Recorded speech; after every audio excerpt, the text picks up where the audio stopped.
The key to effective communication is having the ability to influence people through your interactions. And for this lecture, we will discuss using language and also rhetoric to persuade and influence people.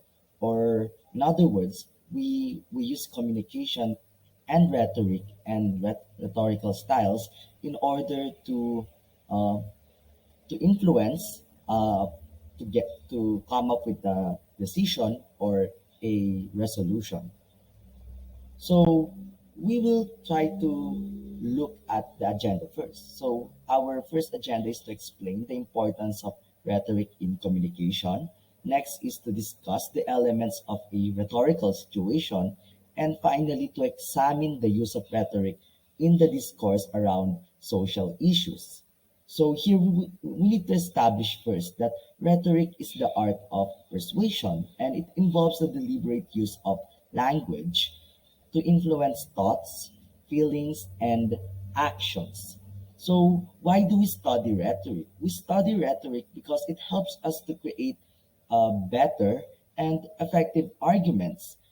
It also helps us to practice discourse and also to create or establish or develop a rational society, which is needed in order to have rational decisions and also to have not just intellectual discussions, but also to have a meaningful discourse around your community. Especially in this age of disinformation, we always need to have a rational discourse and also to have a rational society.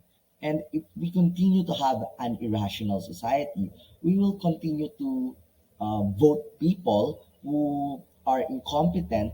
We will continue to have decisions that will destroy our community, and we will live in a reality that is um, isolated from what is really happening in this world or in this society. And because of that, it will lead us uh, to our own destruction. So not only we will discuss the concept of rhetoric in this lecture, but we will also discuss how we analyze messages in terms of its effectivity on persuasion, and uh, what are the ways or what are the strategies that were used to persuade and influence the target audience or the people uh, involved in the message or in the in that part of communication. So, according to Aristotle, rhetoric is the capacity of discovering in any particular case the available means of persuasion. So, let's try to dissect his definition of rhetoric. So, here we notice that this definition can actually be divided into two chronological parts. The first one is the identification of cases. So here, discovering in any particular case. And the next one is the discovery of available means of persuasion. So let's take note. First is the identification of cases, and the next one is the discovery of the available means of persuasion. So, what does this mean? Or in other words, before any attempt at persuasion can be made, so before you persuade someone, before you craft a message that is meant to influence or persuade people, a particular case must first be recognized. And because of that, we will go to the rhetorical situation by Lloyd Bitzer. And this rhetorical situation is actually a prerequisite to rhetorical discourse. So let's look at Bitzer's definition of the rhetorical situation.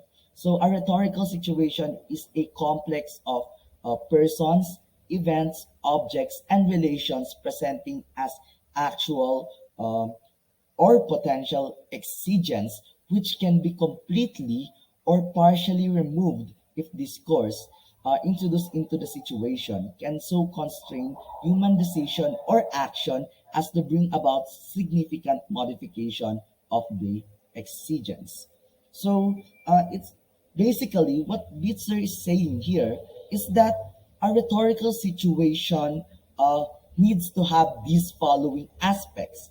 First is the exigence, next is the audience, and finally the constraints.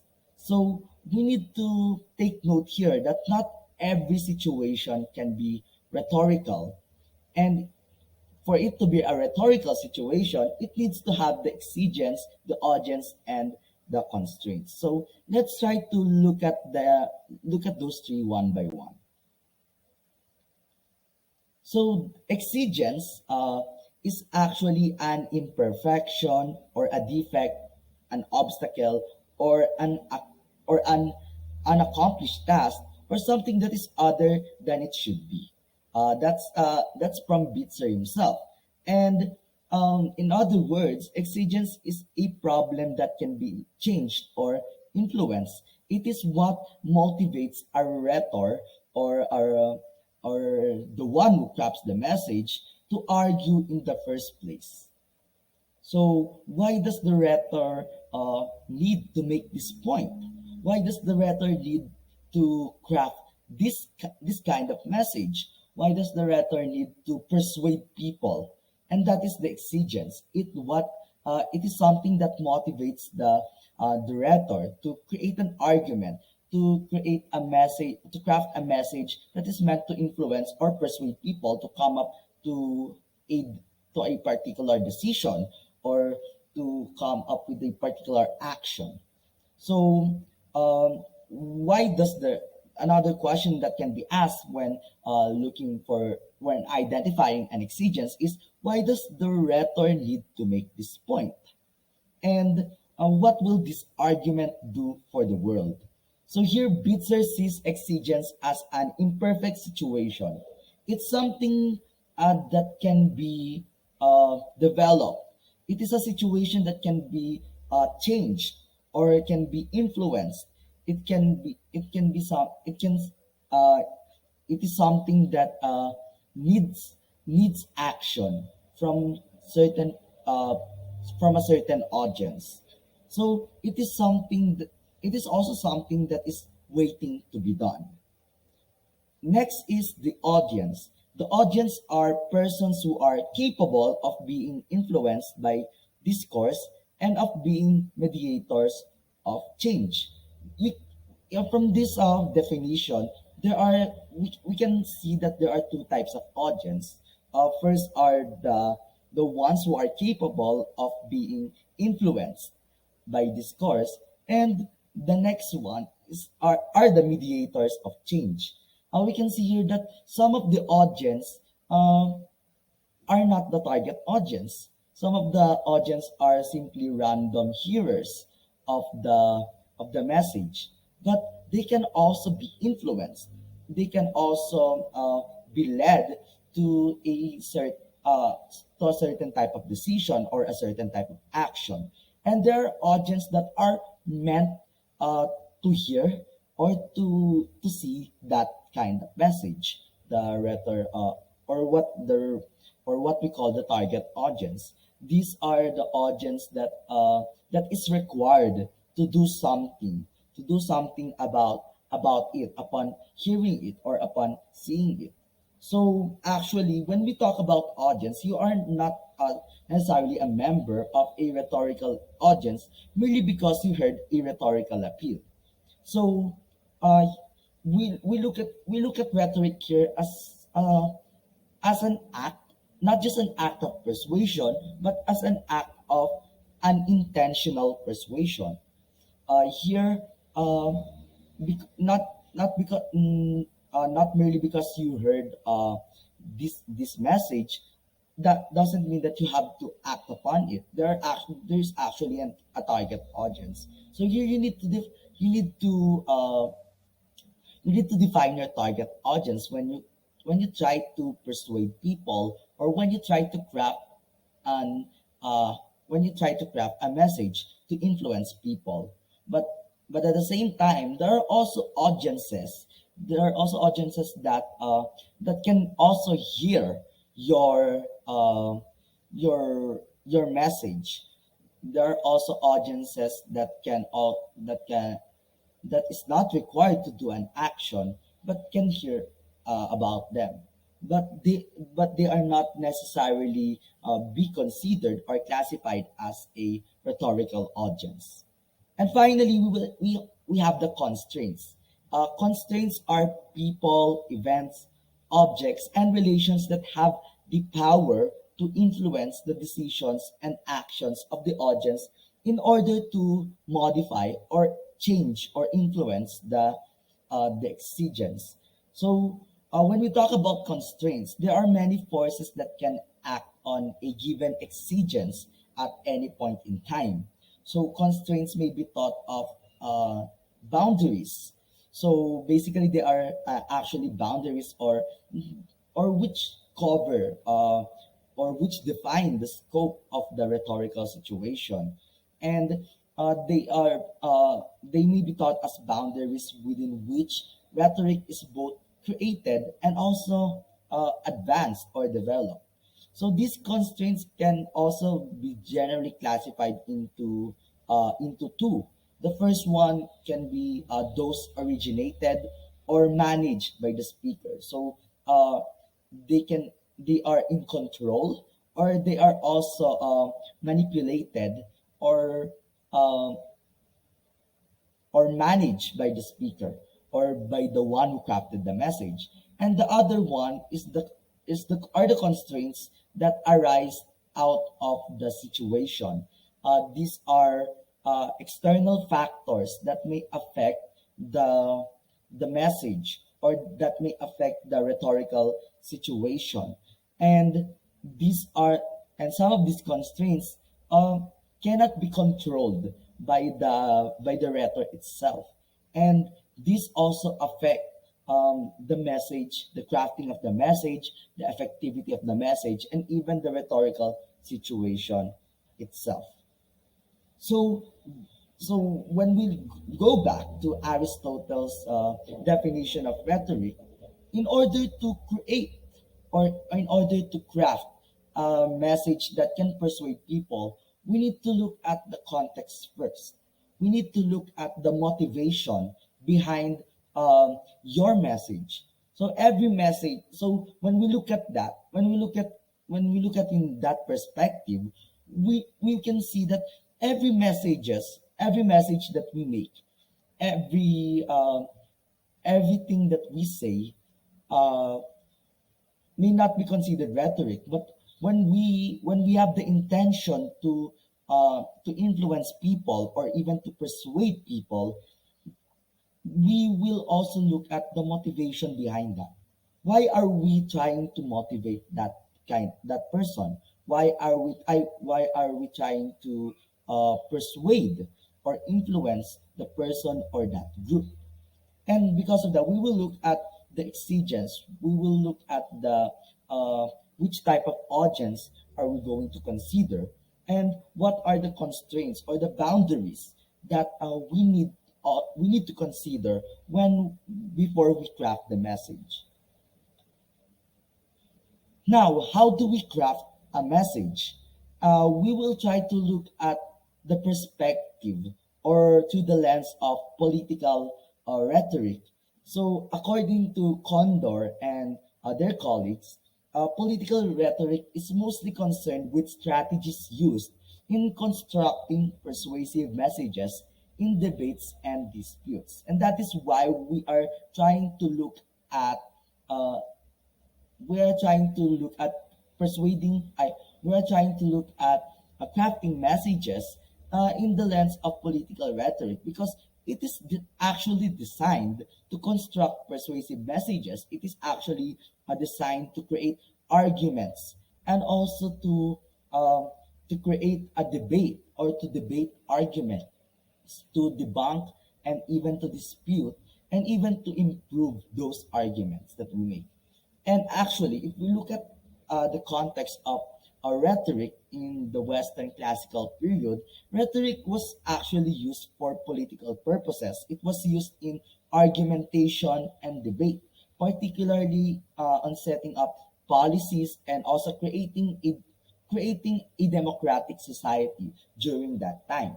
So when we talk about our rhetoric, we actually look at political communication, but rhetoric can also be expanded or can also cover even marketing, can also cover basic interpersonal communication or daily communication. And there are actually a lot of strategies that you can use to persuade or influence people. And these strategies depend on the context or your rhetorical situation. So let's look at some of the basics when constructing messages. And one of the common or even popular ways uh, to create effective messages is Aristotle's means of persuasion. And Aristotle's means of persuasion consists of three tools or three proofs of rhetoric. And those are ethos, logos, and pathos. So we'll try to look at them one by one. So first is ethos or the speaker's character or personal credibility. And it also covers the speaker's intelligence, good sense, virtue, and also goodwill. Basically, we are looking at the character of the person. We are looking at the credibility of the person. When you try to craft a message, or when you try to construct a message, are you credible enough to say that? Because credibility actually matters. If you are not credible, most likely people won't believe on what you say. You're talking about a medicine, but you are not a health expert, or you do not actually know something about health. And you are talking about sports, but you yourself are not sporty enough. So it is not consistent. It is not consistent with your credibility. uh, it is not consistent with your character, with whatever knowledge that you have or you acquired or gained. And that is why ethos is important. Ethos is important in creating an effective message, because you need to have the credibility first in order to create a message, or in order to before people would actually look at the content of your message, they will look at you first. They will look at uh, is this person credible? Is this person actually believable because of his or her experiences, his or her knowledge that they acquire from whatever means. So they will look at that first. They will look at you first before they will look at your message. And if you are not credible enough, if your ethos is not enough, then that means the rest of the means of rhetoric or the means of persuasion, such as logos or pathos, or even whatever strategies that you use, it would not be effective. So you need to establish a credibility first. The next one is logos, which are proofs available in words, arguments, or logic of a speech. So here, one way to create a to develop logos is making an inference or reasoning. Here, when we look at logos, we are actually looking at the logical part of of of the message. That means you have the credibility, but at the same time, can you organize it?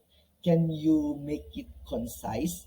Can you actually create a message uh, that is logically organized? Because you may have the credibility, but what you are saying does not match with your ethos. And that is why you need to also have a consistent logos. You need to have a better organization when it comes to creating arguments. When you need to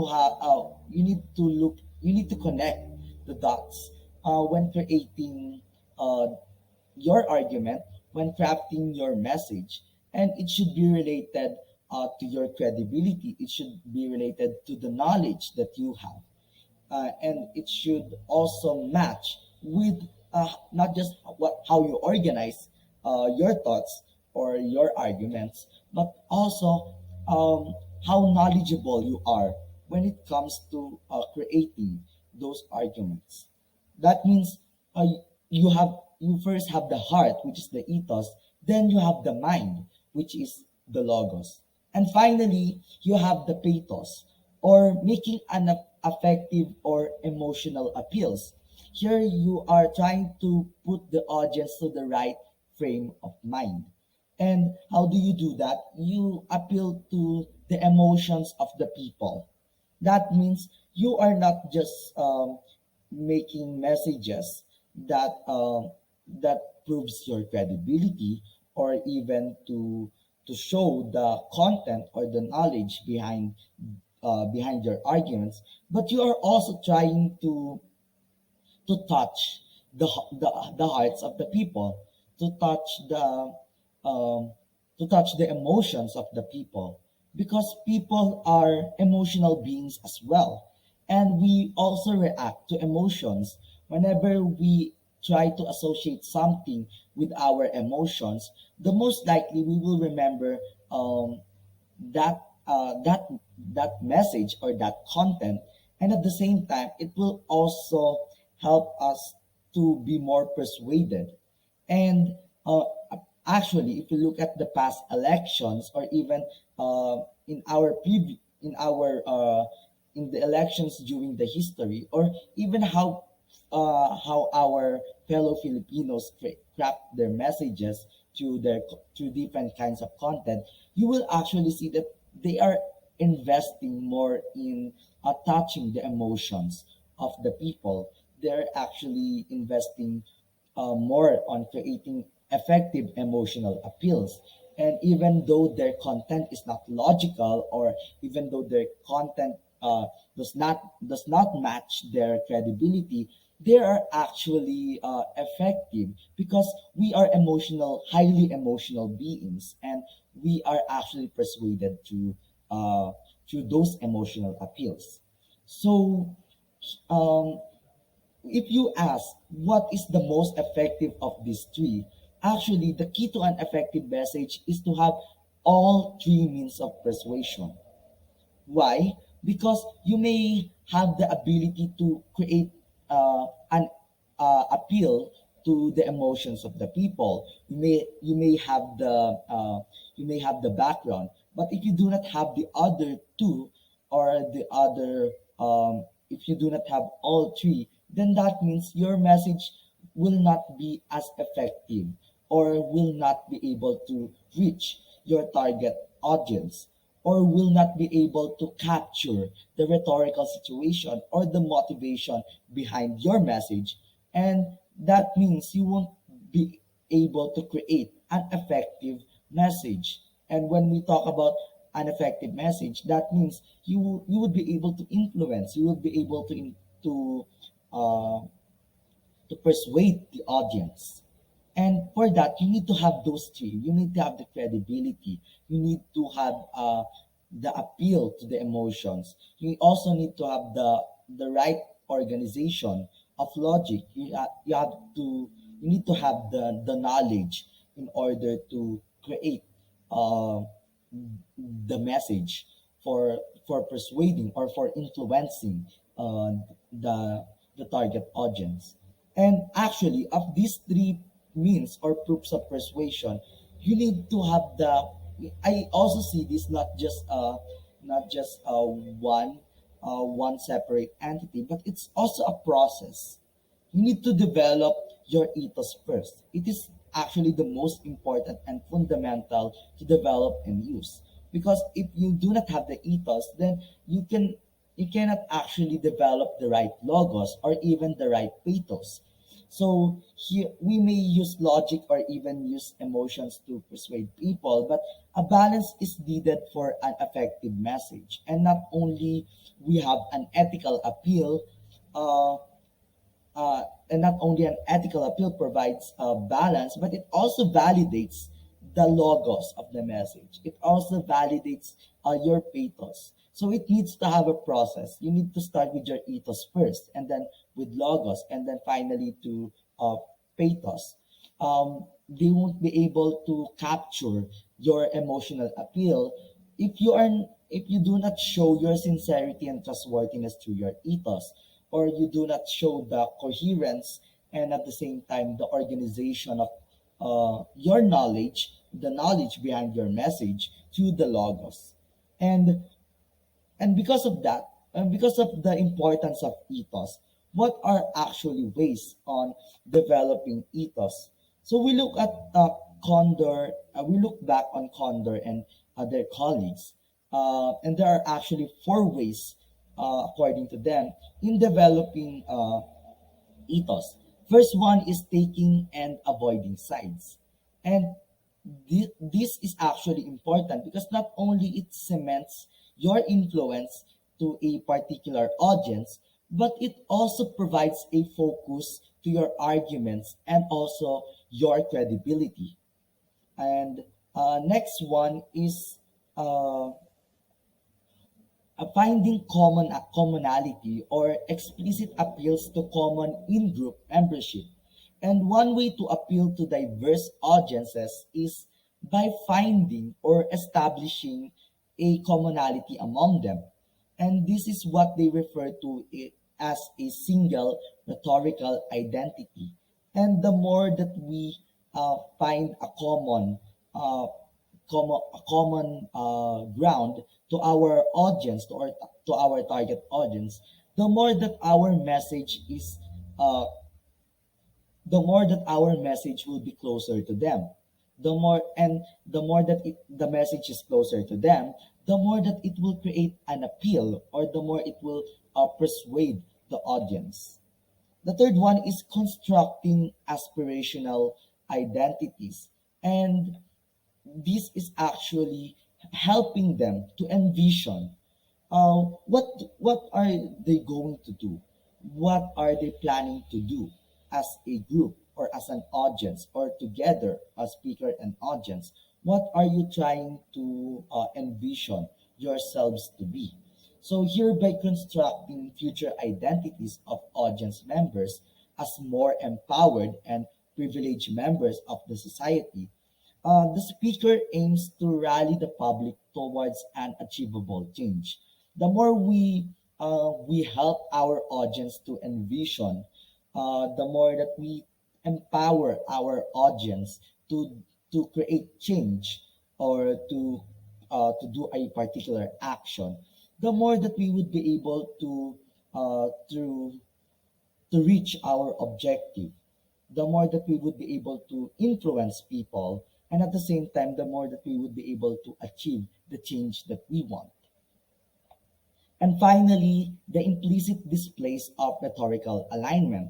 And there and what this means is that there are also indirect means of influencing the audience.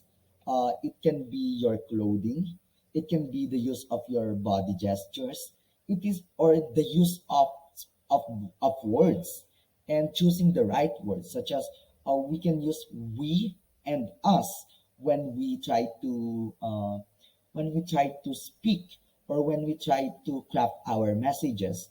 And the way we use our words, or we choose our words, also involves inclusivity when it comes to messages. That means when they try to read your message, or when they try to hear or see your message, they would be able to identify themselves to that message, or also to you. And the use of words, or the choice of words, actually helps to identify the audience to you or to that message. Another thing is the use is our posture. If our posture, if our clothing, if our gestures are more sincere or more firm, then that means we are also creating a more credible uh, self when it comes to crafting our message. We also use paralanguage to develop our credibility, and also to make our messages more effective. And here, in other words, when we try to synthesize these four, what we can see is that consistency is actually important in establishing and also maintaining our credibility. If we are not consistent with our ethos, we will not also be consistent with our logos or even on our pathos or emotional appeal as well. So now we will try to look at the application or look at rhetoric in digital spaces, especially now that we are more heavily involved in using digital media or the internet or social media.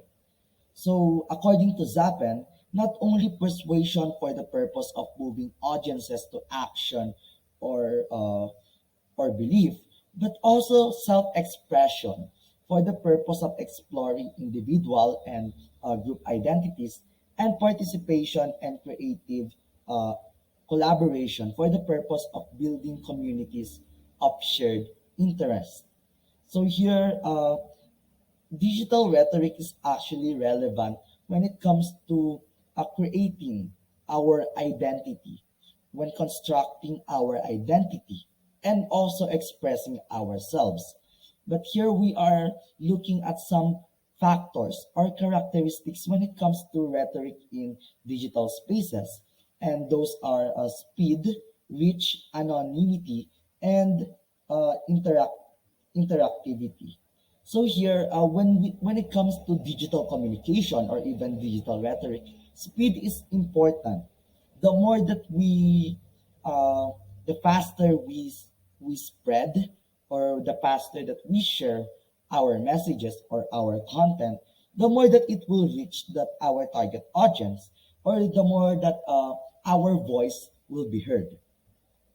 Next is having the reach, and that means when when we try to uh, craft our messages, we also consider, uh, will it reach the target audience? Will the target audience be able to see this kind of message? So when we try to look at a different when we try to look at when we try to look at crafting messages, we also need to consider um, if how we can also reach uh, uh, how we can also reach the the audience that we want to share the information. So here the concept of reach is further divided into aspects such as multiplicity and lack of gatekeeping. So when we talk about multiplicity, it refers to the number of people who can access that information at any given time. And when it so here we ask the is it are you able to reach the rhetorical audience? Are you also able to reach other types of audience? uh, you also look at the virality of your content. So over a number of people or an overwhelming number of people can engage with the rhetorical content within minutes of being posted online. So when it comes to virality, is it actually persuasive, or is it actually more effective, or a limited number of people that is reached by your content uh, is also effective? So you also look at that. So another aspect of which is also gatekeeping. So anyone can actually post anything. Anyone can actually post anything in the digital space. But at the same time, um, if anyone can post, do you actually have the credibility to post it? Do you actually have the responsibility or the accountability to post this? So and anyone may post, but anyone can post, but can you actually are you actually needed to post? Is it actually needed for you to post it? So you also look at gatekeeping when it comes to reach. And speaking about gatekeeping, we also look at anonymity, and because of that, it also allows people or to have the opportunity uh, to post anything in the digital spaces, whether or not you have the credibility or not. And this allows people to express more of their opinions. And the good thing here is that anyone can have the opportunity to post without without getting attacked personally. But at the same time, it also it also ruins the credibility. It also removes the aspect of credibility, in, which is in our discussion important when it comes to rhetoric, when it comes to crafting messages. And because of that, we won't actually be able to test the arguments well, because these are only purely opinions for now, and we won't be able to look at the facts. We won't be able to have the proper context because of this. And finally, the concept of interactivity. And here we actually look at how our messages is uh, interactive. So the more interactive our message, the more interactive our strategies that we use in digital spaces, the more that we would be able uh, to express uh, our thoughts, our ideas, and at the same time, the more that we would be able to reach our target audience. So when we try to look at communicating in digital spaces, we are actually expressing ourselves more, and at the same time, we are also uh, constructing our own identity. We are also establishing and also developing our identity as we communicate in digital spaces. So here, the key to effective communication is sensitivity on the rhetorical situation, to have the consistency, and finally, to be responsible when it comes to uh, communicating or to crafting messages. So rhetoric is not simply persuasion, but rather it involves being aware on the rhetorical situation or the motivations of the message. We also become when we also study rhetoric and also use rhetoric, we are also becoming aware on how the message is constructed and also how it affects its audience.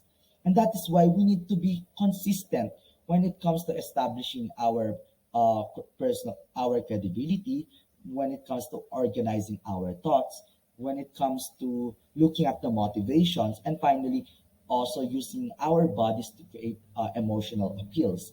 We when we try Basically, when we try to craft a message, we need to be consistent with it. We need to look at the context, and finally to also be responsible, because we are intentional in creating messages. We are intentional when it comes to crafting rhetorical messages. And because of that, we need to be also mindful on how we can affect our audience, on how our audience will give feedback.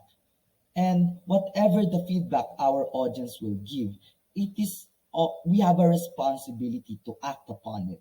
We actually have the accountability on whatever the response is.